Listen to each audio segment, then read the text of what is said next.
We've known this to be true for a long time, which is that more than 1/3 of all American millionaires do not have an estate plan, that 33% of families with a net worth over $5 million don't have a plan, and lastly, that 25% of families with a net worth over $10 million have not yet planned their estate. Now, it would be natural for anyone to wonder why these percentages would be so high, and of course we did too. So we set out to find why, and we also combined that question with something else that we had noticed, and that is that somewhere near 90% of all of the initial contacts that we receive are from women. So when we ask women what they think the reasons are, the feedback we receive are comments such as, because my husband, father, brother, son, nephew, etc. is stubborn. He is hard-headed. Because he procrastinates was another one. And for whatever reason, he avoids the subject entirely.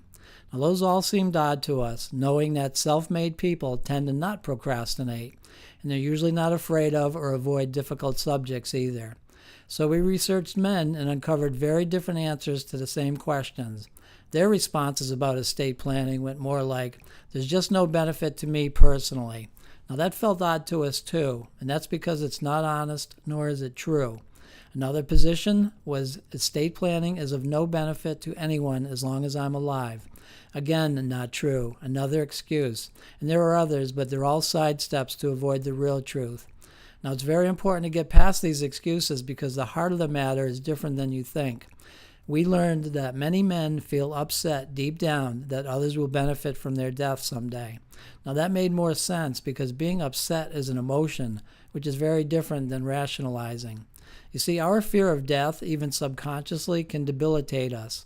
Some even fear that the planning itself can cause death. The truth is that it should enhance lives in many ways. This can be a subject that a person is not willing to broach in any way, just will not go there. Now, these are all extremely personal, below the surface, and sensitive feelings, but they must be overcome somehow. While this is intended as general information only, it's not legal advice and should not be treated as such, the stakes are still very high for you. Though the consequences of not planning for your estate can be extreme, the benefits are tremendous. And perhaps the greatest benefit? Peace of mind for all involved. By definition, peace of mind is an absence of all mental stress and anxiety. So please be sensitive about the fears of others and help them work through it. Seek solid financial and legal advice. Protect your future and the present and get your estate planning done.